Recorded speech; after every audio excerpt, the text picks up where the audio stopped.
Plant expansion complete. Like your horse, you can give commands to D-Dog as well. He'll normally follow you around. You can also make him wait somewhere or lure an enemy by barking at him. Or you can sick him on the enemy to slow him down. Develop new gear just for him, and I'm sure he'll be capable of even more damage.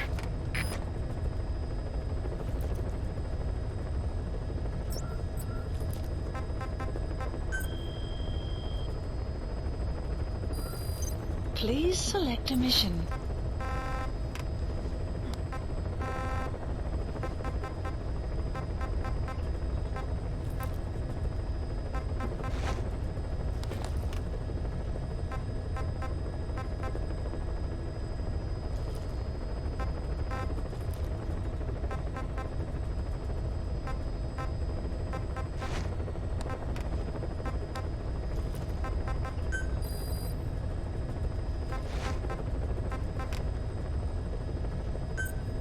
Unit dispatched.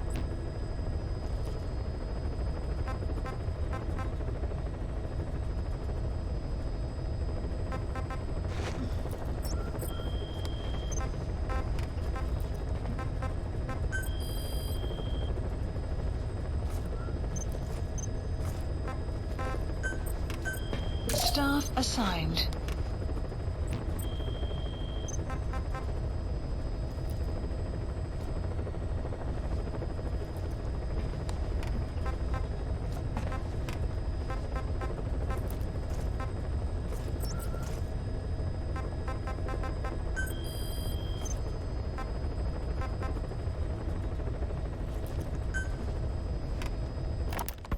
Christmas Eve, 1979. The Soviet Union rolled into Afghanistan. Muslims had revolted against the Soviet-friendly regime established the year before. The DRA forces could no longer contain it themselves, so the Soviets went in to intervene. The Afghan government was powerless and fraught with infighting. They lost the hearts and minds of the people, and that alarmed the Soviet leadership. With the Islamic Revolution happening in Iran, the Soviets felt they had to act fast or risk the spread of Islamic revivalism. A superpower, sending a motorized rifle division against men on horseback with antique rifles. Everyone thought it'd be over in an instant, only it wasn't. Some Muslims made their fight a jihad, a holy war, and began a guerrilla campaign on all fronts. A war of attrition. These fighters call themselves Mujahideen. They're being supported by the West through Pakistan. That's why Miller was involved. He was training them near the Zero Line, sponsored by the CIA. The war has become a nightmare for the Soviet troops stationed here. They thought they'd be headed home in 6 months at the most. Then a year passed. 2 years. Now here we are 4 years on with no exit in sight. Afghanistan has become the Soviet Union's Vietnam. The Soviet troops on the ground want to go home, but at least they have homes to go back to. The Afghans have lost theirs. The Soviets destroy the kishlaks, villages, wherever they can. They burn down homes and fields, fill in wells, turn pastures into minefields. It's created a mass of refugees who fled to Pakistan. If the Mujahideen are fish swimming around the villages, the Soviets will go so far as to dry out their ocean. But this has had a big price. There's bitter resentment among the Afghans, and they're taking out their anger on the soldiers on the front lines. Among the Mujahideen are the Pashtun people. They're fiercely devoted to their code of Badal, or revenge. Soviets they've captured have had their hands, feet, and noses cut off before being left to die at the side of the road, just to show their comrades what they're capable of. Friendlies who come across them can do nothing but put them out of their misery.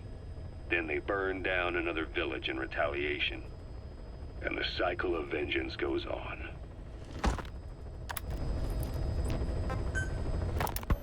This war, the Kremlin never expected to have this much trouble against the Mujahideen.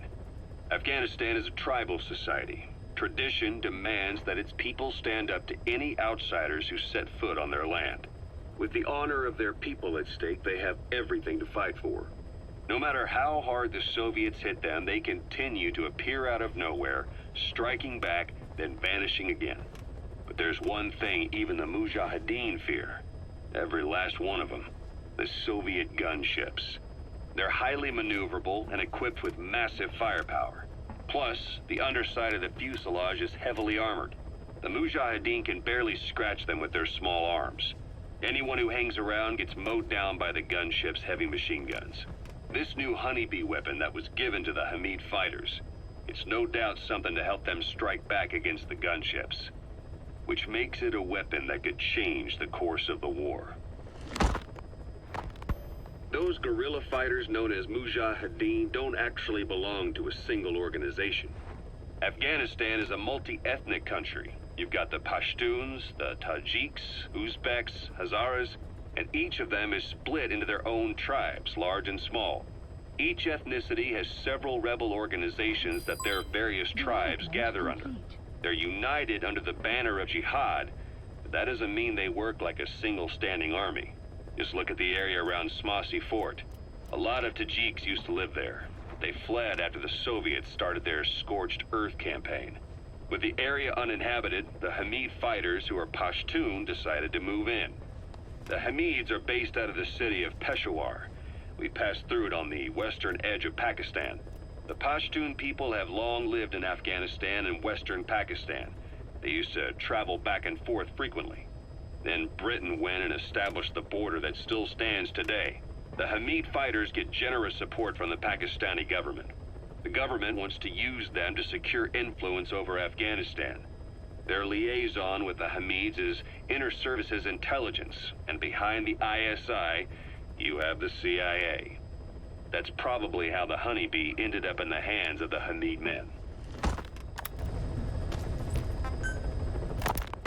I had the R&D team analyze the Honeybee. How? The CIA wanted it with everything intact. They took it apart to look at it. Then they put it back together. Everything intact. That's the R&D boys, all right.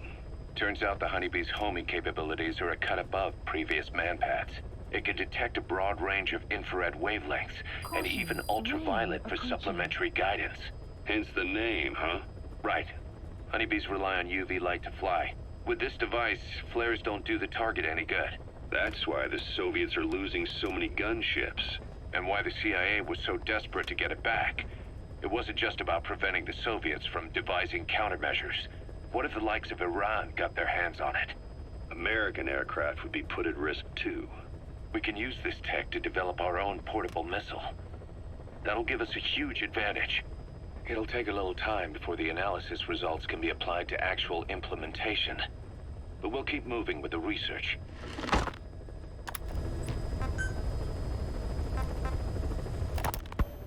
The new mother base started out as a test drilling rig operated by a mineral resources supplier, but their project fell through. The Seychelles government was happy to hand the place over to us. It was just scrap on stilts. So with a few dummy construction companies set up as fronts, we started renovating the half-finished rig. From the outside, it looked like the project was back on rails. Kaz, you... What? I see what you're doing. Recreating the mother base we had 9 years ago. Only this time. That's right. The mother base Cypher thought they destroyed will return from the grave to kill them. We'll prove to the world that we were the victors. And if we lose again? They can't fool us the same way twice. Now our enemies are in plain sight. And when our organization gets too big, we split it across companies. Any company that draws attention gets liquidated, and its capital is back-channeled into a new company. Most PFs are small-time operations anyway. And in this business, the minnows go bankrupt all the time. We've never aroused suspicion. Plus, we have Hewick. Hewick? Human Exploitation Company. It's a business specializing in intel gathering. Think of it as a civilian intelligence agency. Kaz, that's... Remember what they were trying to accomplish at the prison facility in Cuba? That gave me the idea. We dispatch moles into conflict zones around the world, and each sets up an intel network on site. Then they stay in place to give us stable points of contact when other nations intervene in the conflicts. Hewick's strength is that it has a cutout at each level. You get your job from one guy, then you hand it off to another. No one has direct access. It's a perfect black box. Hewick members also work their way into the superpowers intelligence agencies to make sure Diamond Dogs gets work. We have those countries by the balls. That's our deterrent when we need it. Networking. In the intelligence community? Sure, that's how we've grown this far.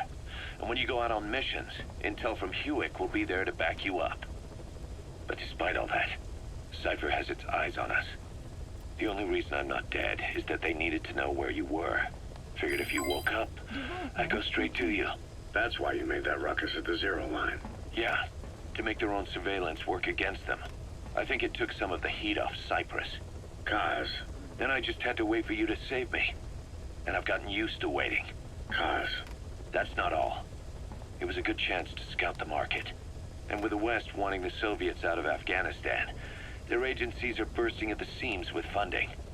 Boss, let's start by building up our Afghan presence. Why put Mother Base in the Seychelles? We're at the center of the world here. We're all the way out in the Indian Ocean. Come on. Lebanon, Sri Lanka, East Timor, and Africa. From here, our reach extends to conflict zones the world over, including Afghanistan, of course. So it's prime real estate for a mercenary. Exactly. Latin America isn't as close as I'd like, but we have Amanda and her people to help in that department. And besides, the Seychelles government owes us a favor. Owes us? The Seychelles has strong ties to the East, which the West wanted to shake up. It came to a head 3 years ago in an attempted coup.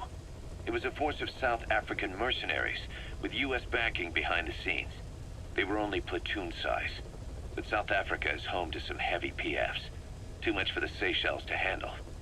In the end, they accepted help from the Tanzanian army and quelled the coup. We set up the deal and handled on-site tactical instruction. That led to some training work for the Seychelles military.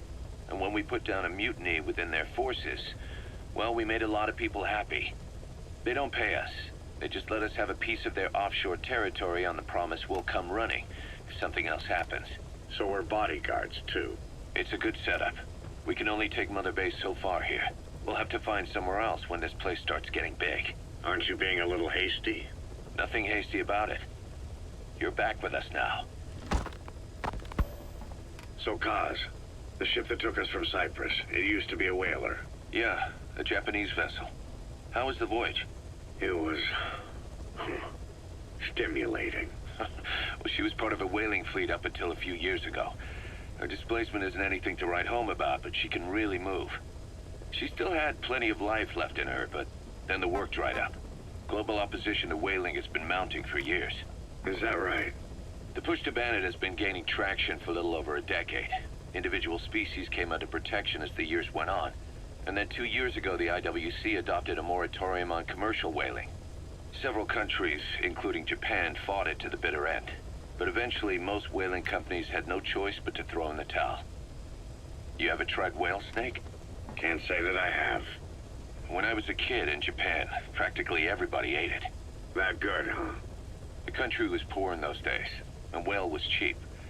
International opinions changed since then. In any case, that's why we were able to get a bargain price on the ship. Of course, we did end up spending 5 times the purchase price in modifications. We had to really work to fit in all the ESM and communications gear while keeping the whaler look intact. Right now, she's going around conducting SIGINT missions. In the future, we plan to use her as a communications relay base between you and Mother Base, and also as a chopper resupply vessel. Diamond Dogs. The word diamond originally comes from the Greek adamas. It means indomitable, unyielding. Other words for the stones often mean eternal bond, fortitude, or purity. The same is true of the Star of Bethlehem flowers you laid on the boss's grave. They represent innocence, as well as chastity, yielding to no man while maintaining one's virtue. In other words, staying loyal to something.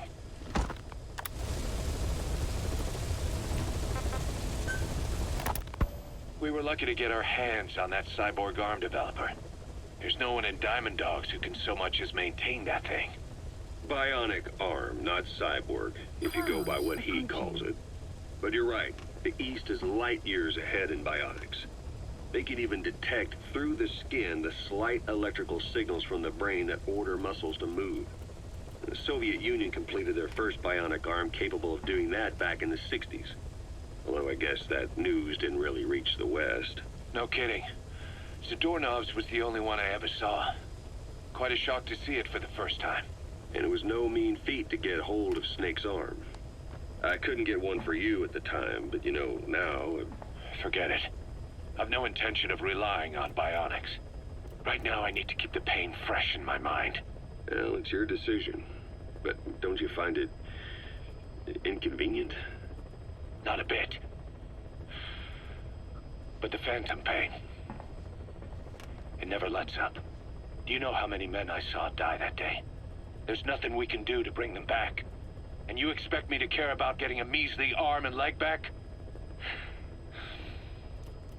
Sorry. But my pain belongs to all our dead comrades. I'll keep living with it for their sake. It'll guide me straight and true until I've gotten them the vengeance they deserve.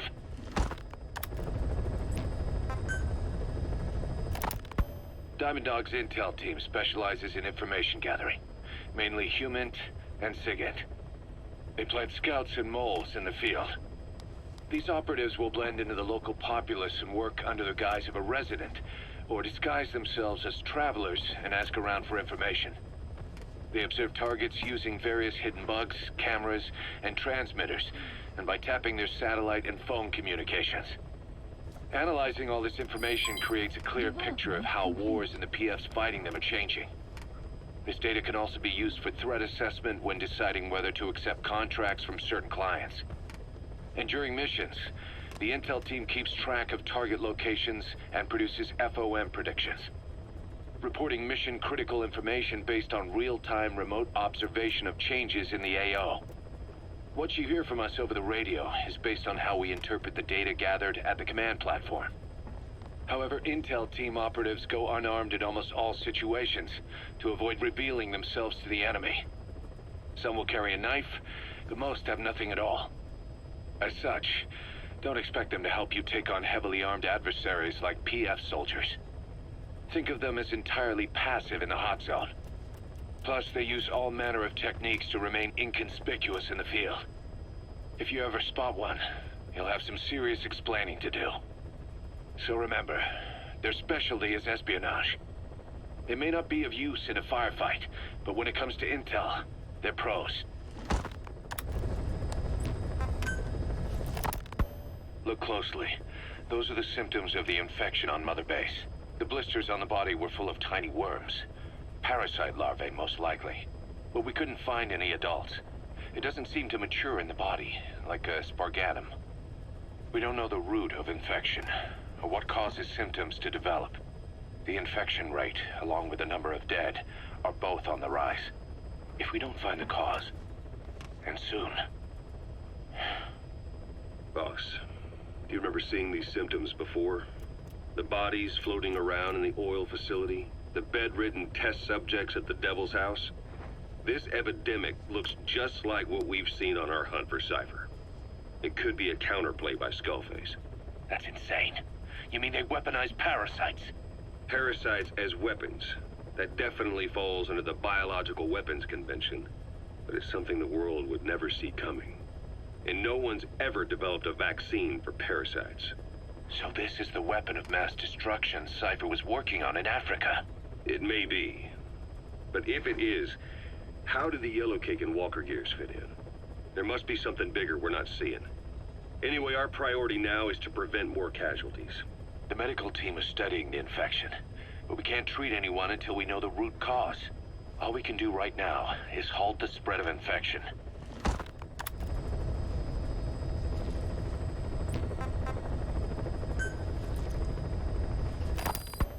Snake, do you remember Amanda? Yeah, I do. Their revolution was a success. Somoza resigned, and Nicaragua has a new government. Amanda's really working hard for her country to be reborn. Good for them. She says she wishes Chico could be there. That revolution was the dream. For Amanda, for Chico, and their father. That chopper was no place for Chico to die. I'd like to at least think history will remember his part in the revolution. When you pick up a gun, there's always a chance you'll die for nothing. He knew that as well as the rest. Now that he's gone, it's up to the rest of us to decide what it was all worth. If we don't, there's nothing to prove that Chico ever lived at all. We're his mark on the world. Amanda told us that A sniper known as Quiet is lurking in the Afghan wilderness. This Quiet has performed a string of hits on Soviet officers. The attacks always occur in the same area, but sweeps of the area turn up no traces whatsoever. They've even posted guards, but they never spot a thing. And then before you know it, another body's lying on the ground. You ever heard of someone who operates like that? No matter how still and silent a person tries to be, they always create some kind of ripple. Be it breathing, a heartbeat, eating, excreting, body temperature, sweat. If this sniper can really vanish completely, that's just not human. I guess Quiet is the right name. But what is Quiet's objective? The local guerrillas wouldn't use this kind of tactic. I just can't see them hiring some superhuman mercenary. And the Soviet officers who've been killed, well, they were all opposed to or skeptical of the secret weapons development being conducted in the area. Sure, they were a problem for those supporting it, but the Soviets have nothing to gain by killing them. So we have an assassin with superhuman combat skills who isn't working for the guerrillas or the Soviets. Miller has a theory that this sniper is a hitman for Cypher. He thinks it's time we silence Quiet for good. But I'm against the lethal treatment. I say we bring the sniper back alive and break that silence. Because even if this Quiet doesn't say a word, there's still plenty we can learn. Just remember this, boss. If our hunch is right, you'll be on this sniper's hit list too. If things seem a little too quiet when you're in the field, watch out. Quiet's out there somewhere. And if possible, this is one sniper I want back here breathing.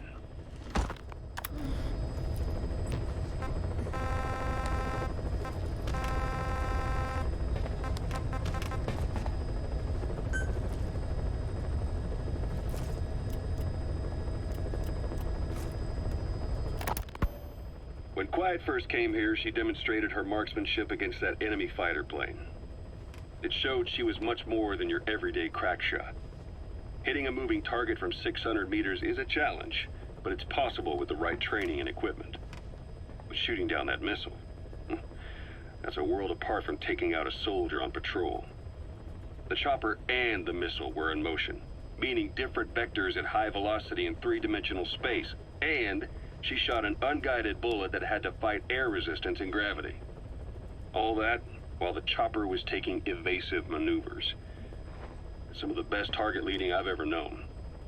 She has a superhuman sense of spatial awareness. You put her in a fighter jet, and she'd be an ace right off the bat.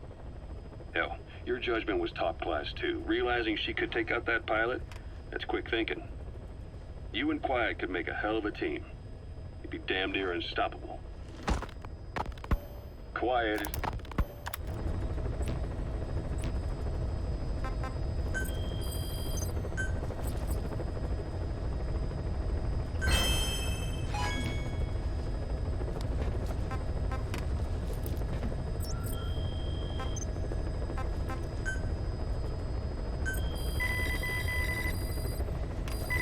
Please specify a project.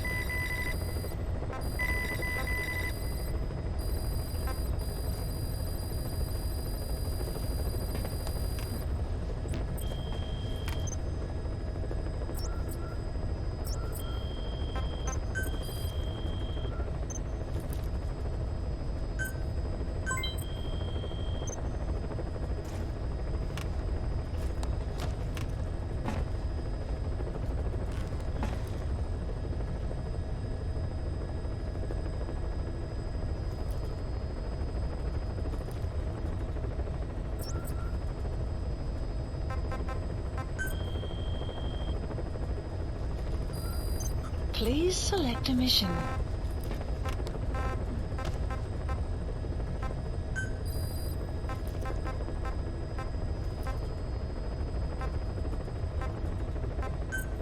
Unit dispatched.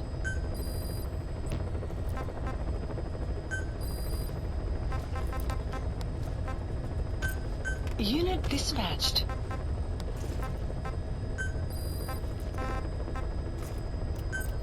Unit dispatched. Development complete.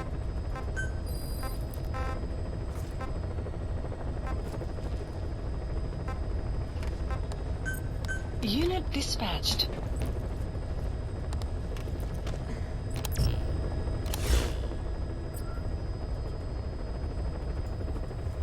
Alrighty then. Let's see. I was mostly playing some Please select cassettes a that I didn't play earlier to see if I did miss anything of importance. But not really. Now let's see. This is a new mission. What do we have here? Boss, research materials have been stolen from Code Talker's mansion.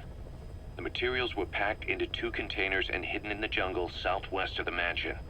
You have to recover those containers. The pickup crew coming for those documents is none other than XOF. That's right. They're still active, even after Skullface's death.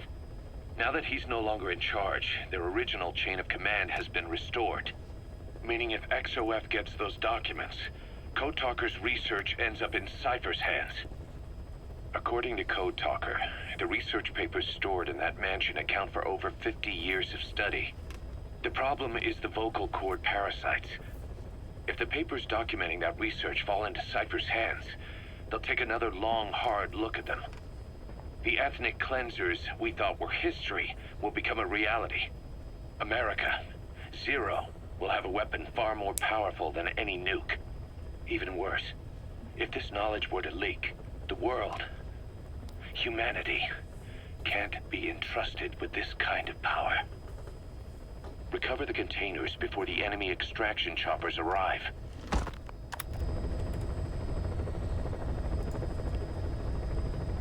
This sounds like a mission where I should go guns blazing. Mission accepted. Heading to Central Africa. Yeah, I can go for that spot.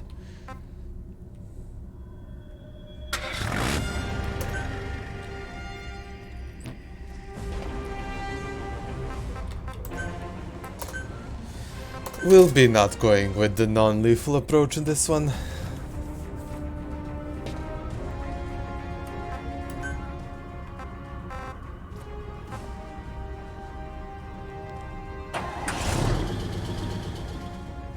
Maybe bring in the tank, who knows?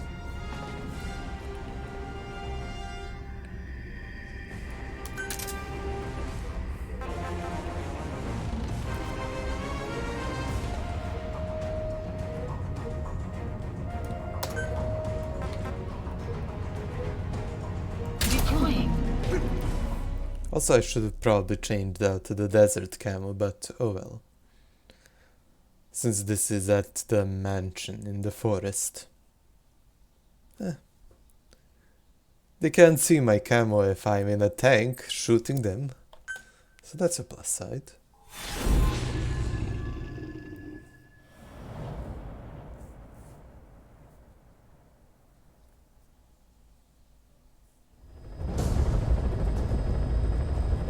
Boss, Code Talker's research has been stolen. The research materials have been packed into 2 containers and hidden in the jungle southwest of the mansion. Enemy extraction choppers will be there any minute. You have to find and retrieve those containers before they arrive. That area is being guarded by Zero Wisdom Security, and their client is XOF. If the choppers make off with the containers, that research will end up in Cypher's hands. That cannot be allowed to happen. One other thing, boss. We need a cargo-capable Fulton extraction device to recover the containers. Use your iDroid to order its development and have it dropped in. Be careful down there, boss!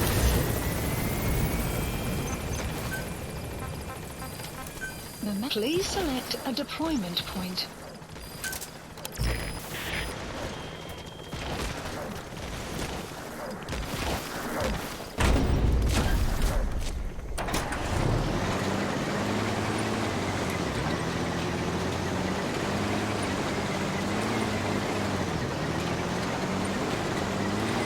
where is the road? Maddie has infiltrated and the map has been updated.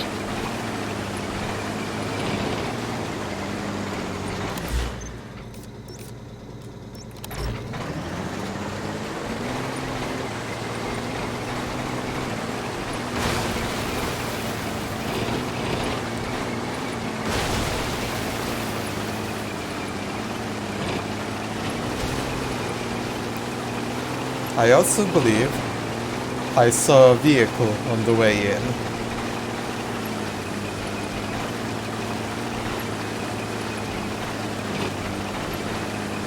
Enemy presence detected. The map has been updated. Let's see. They're all in the mansion.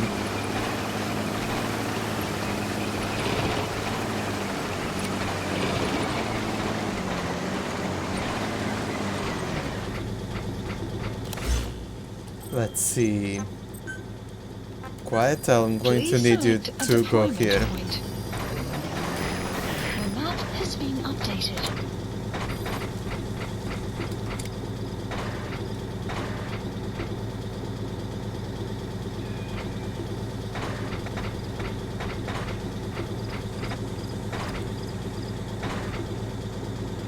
Also, this tank is so noisy, even while not moving.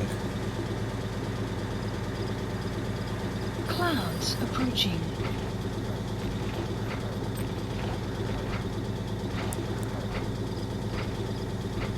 Begin cover fire.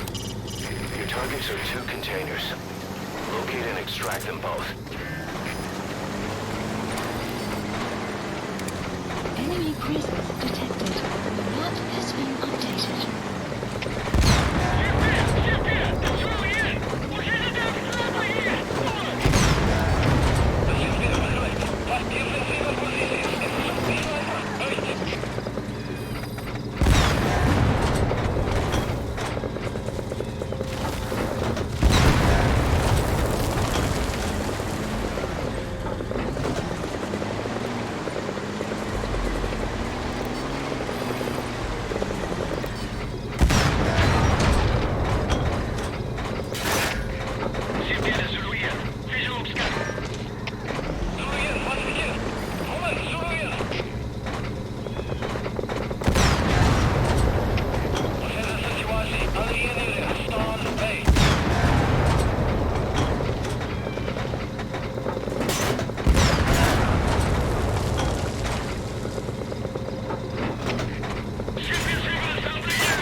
Oh no.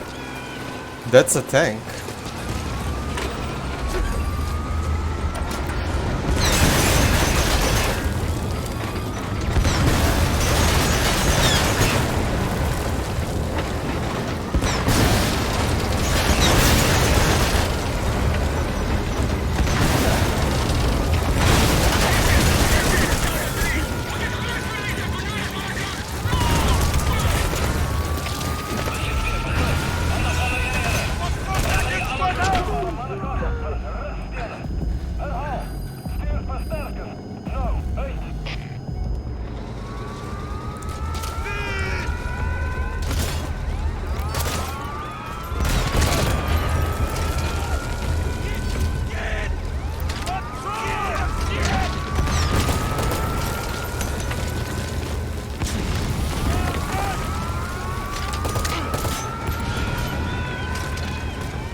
The tank is distracted.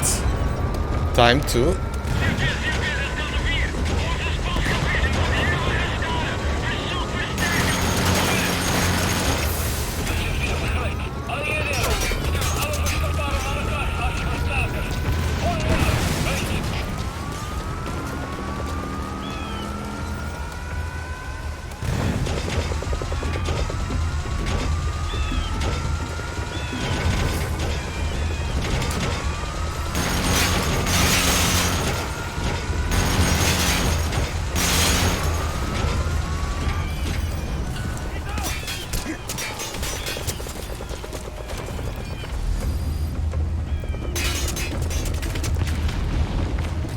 The tank has been taken care of at least.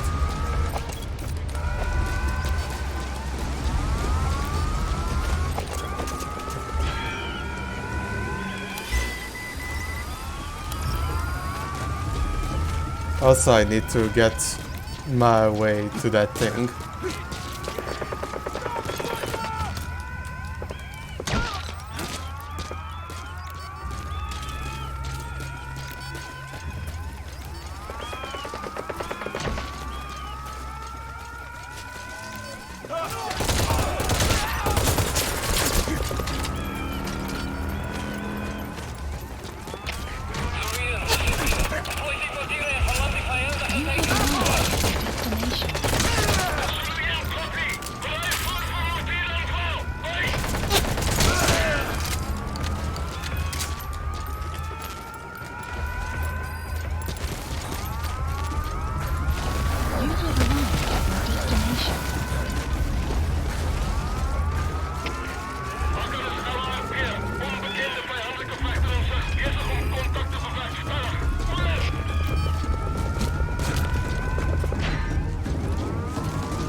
I'm going to need quiet to move a little bit ahead.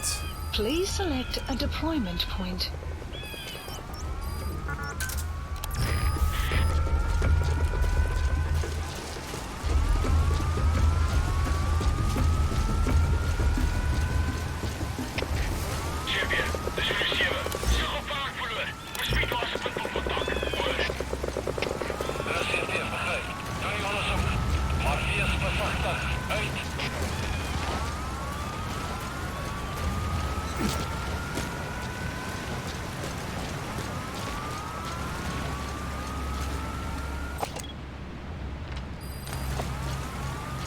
Our early warning radar still hasn't picked up the enemy choppers.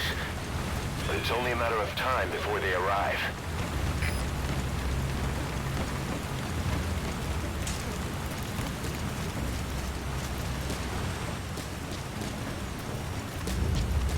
My guess is they are by these guards over here. Analysis complete. Analysis complete.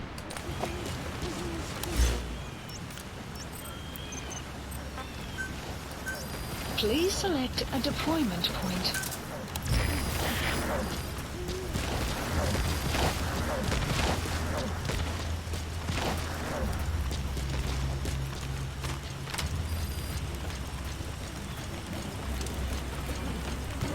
What explosive?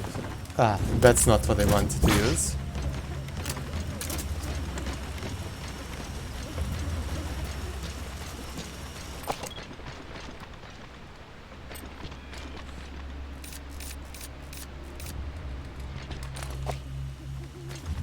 It's not being marked, so I have a suspicion that that might be my target. Time to flush these guys out.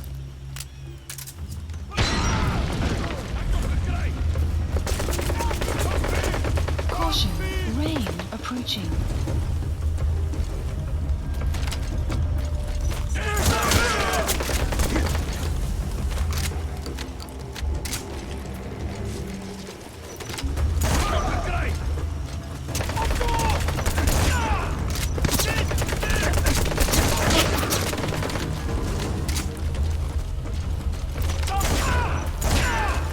Oh, it's a heavily armored dude.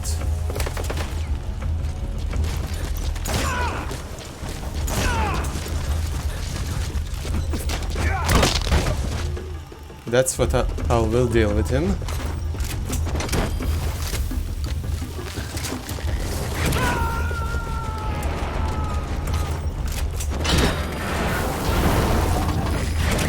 Target extraction confirmed.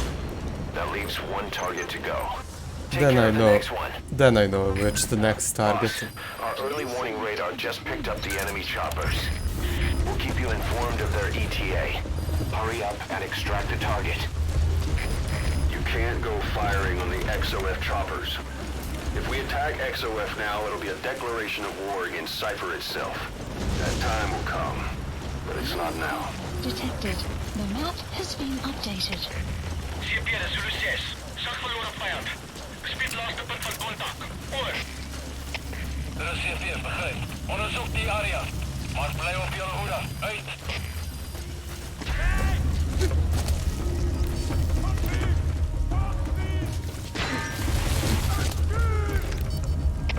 Zulu 1, dit is CP.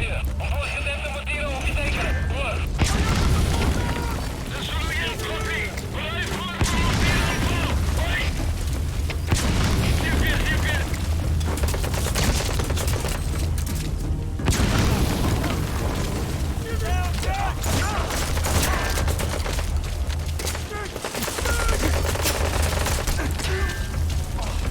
I hear a lot of clanging.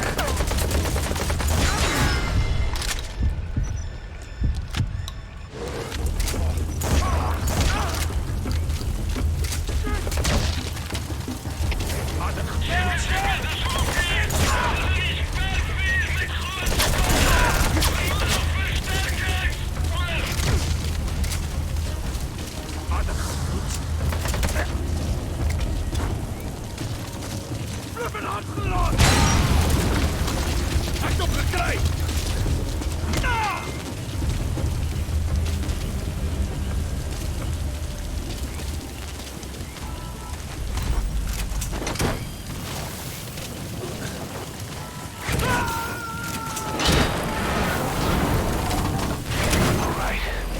Target extraction confirmed. Extraction. We've avoided the worst possible outcome. Exfiltrate the area. Go ahead and call the chopper. You can also exfiltrate the mission area by land. The map has been updated. Please support helicopter Roger. requested. I should have probably landed in the jungle then if the target was going to be here. I thought the target was going to be in the mansion. But oh well. It makes the whole mansion thing pointless.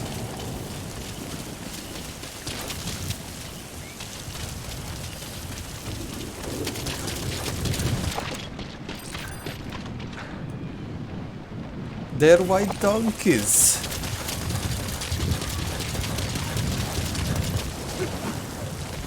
Hoo-ha-hee. Got one.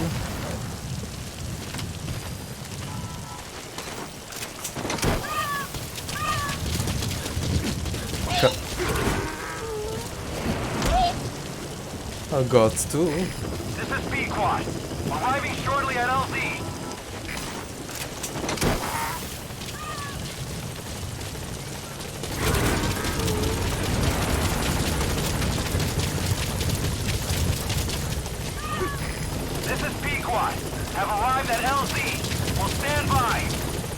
Just wait while I get this donkey. Support helicopter has arrived. Got him.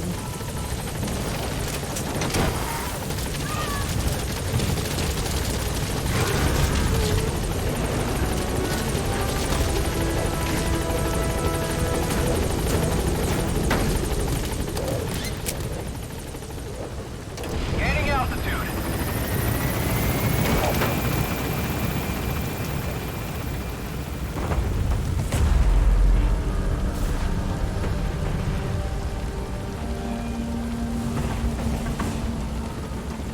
Departing.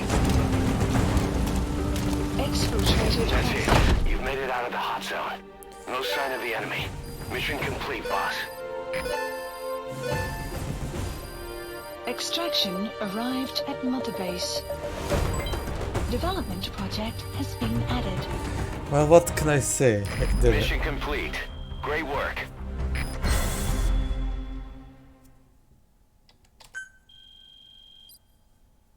Also, it's a shame I lost the tank, but what can you do? Also, this current heroism thing seems to be almost full. I don't know if there's something you get if you reach 10,000. I have no idea if that stat even does anything. But it's there.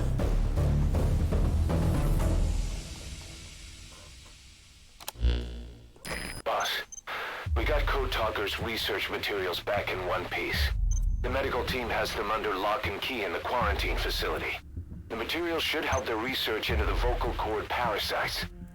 Cypher won't be getting their hands on them now.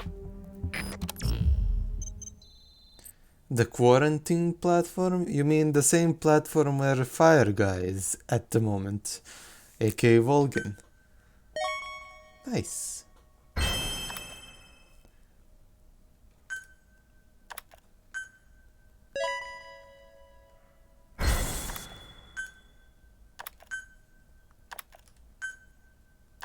Also, I'll gladly take any soldier at the moment because I am stretched thin again. Ever since I constructed its third site. Also, I should probably skip the rest of these.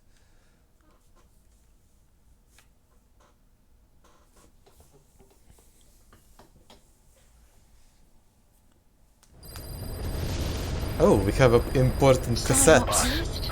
About that AI pod you retrieved from Emmerich's research facility. Guess what we found inside? A corpse. Human.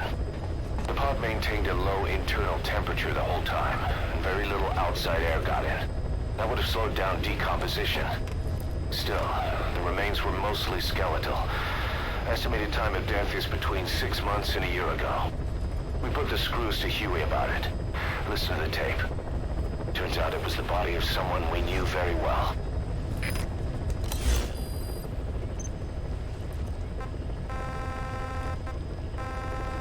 It would be this one.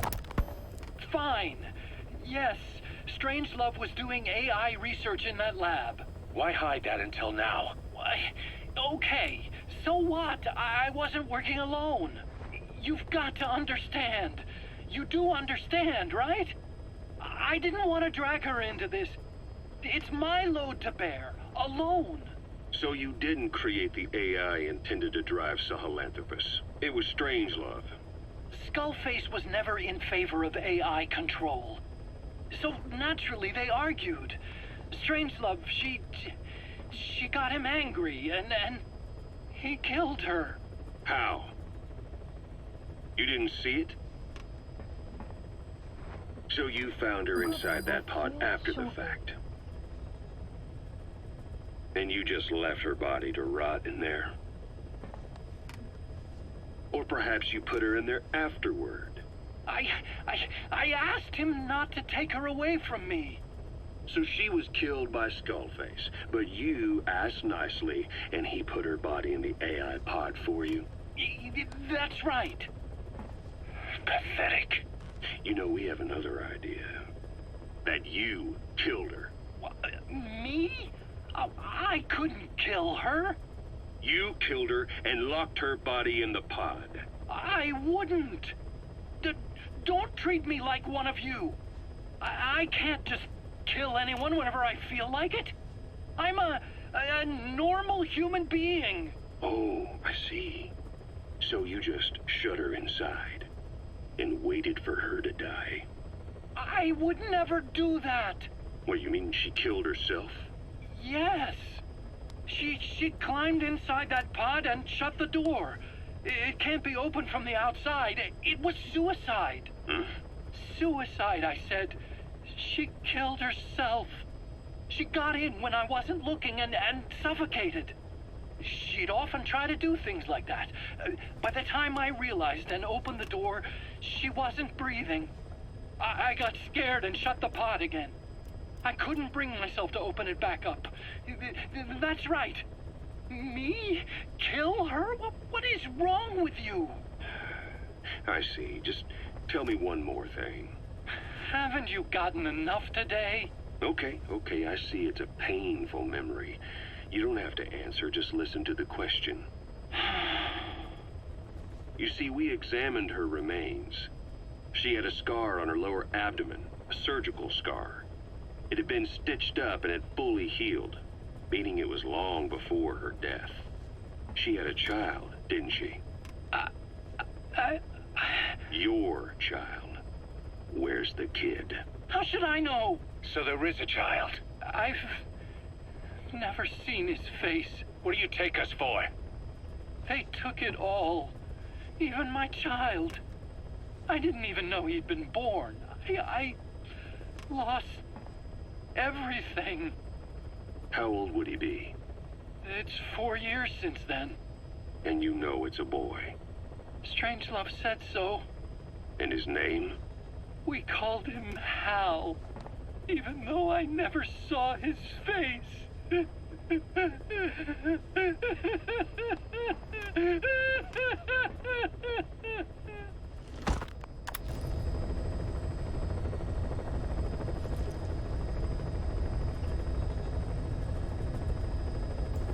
Well, that was something.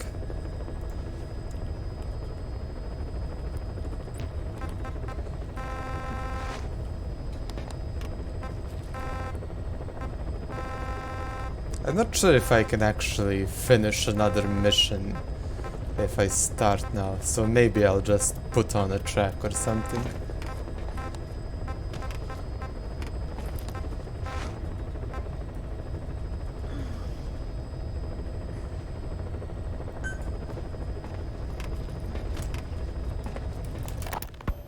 Skullface has finally burned out. The world is rid of his existence at last. Was he still alive? You could say that. But you could also say he'd been dead for decades. What's that supposed to mean? Biologically speaking, it's hard to say how much was his life. Side effects from the treatment? No. The primary effect. Keeping a dying host alive as long as possible. That is the whole point.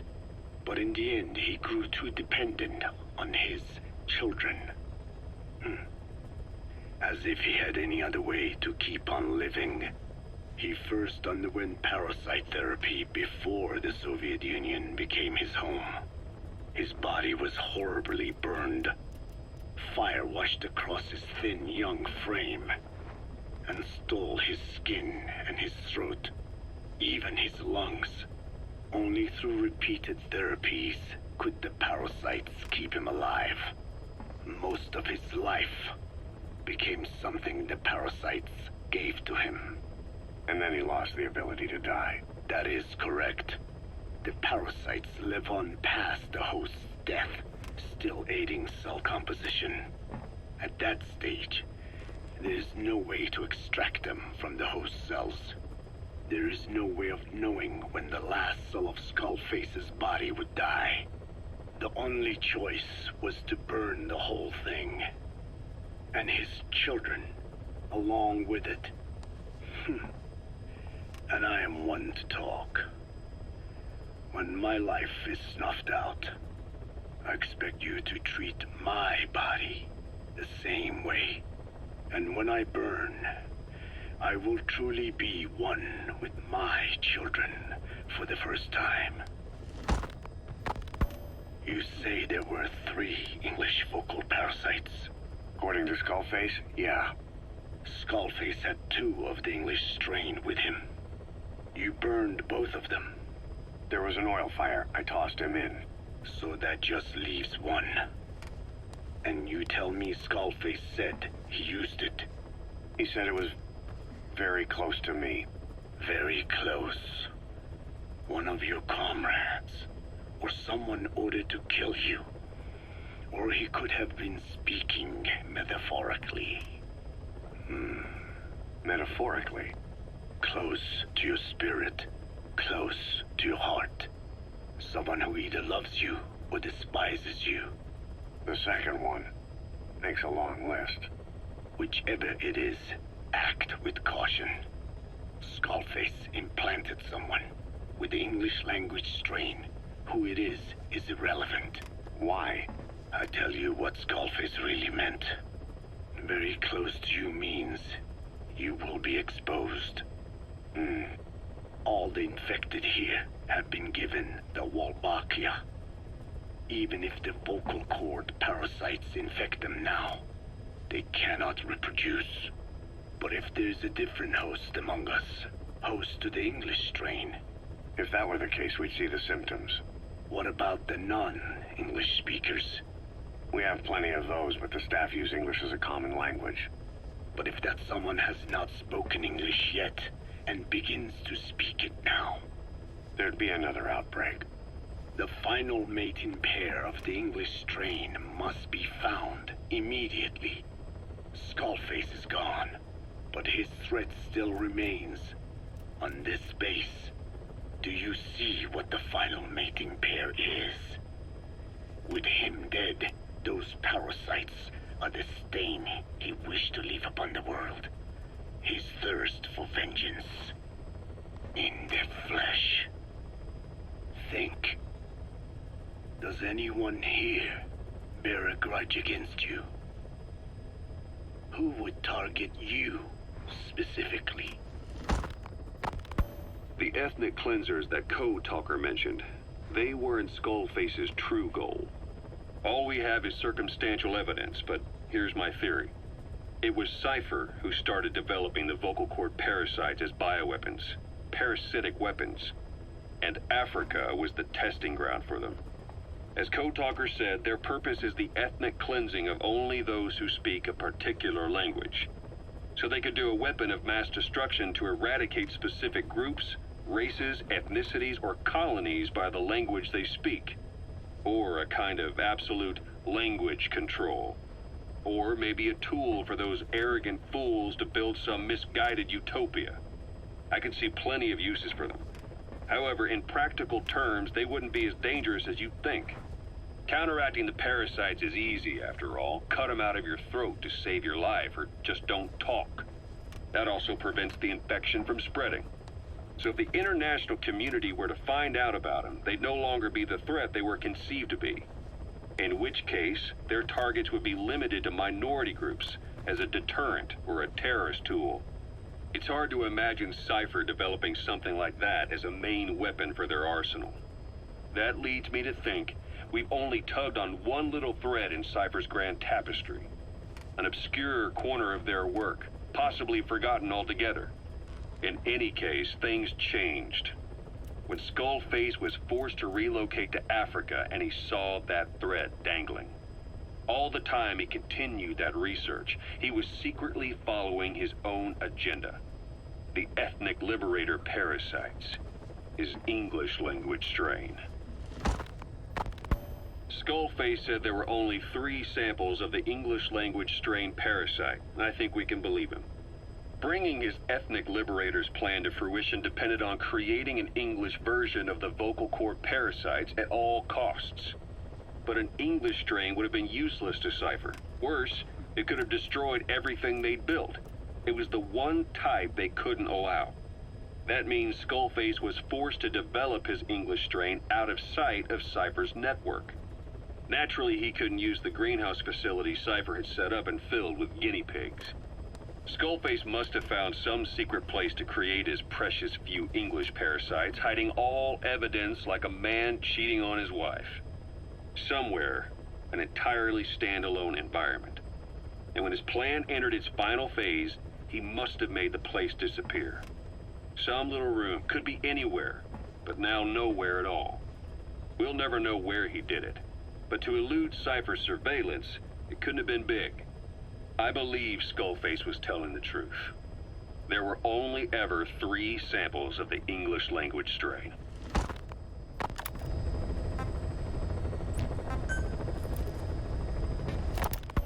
Hewitt's dug up some interesting facts about our skull-faced friend. 9 years ago, he was exiled to South Africa, stripped of political power. The upshot's that he ceased being a serious threat, in Cypher's eyes anyway. They eased up on surveillance, giving him an opening to establish his own military unit, one that answered to his will alone. Those men likely had no idea their orders were coming from Skullface. They probably didn't even know the organization was a part of Cypher at all.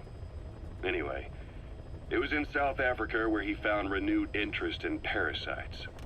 And when he discovered the vocal cord parasites, he began to make his plan. Wipe the English language out of existence.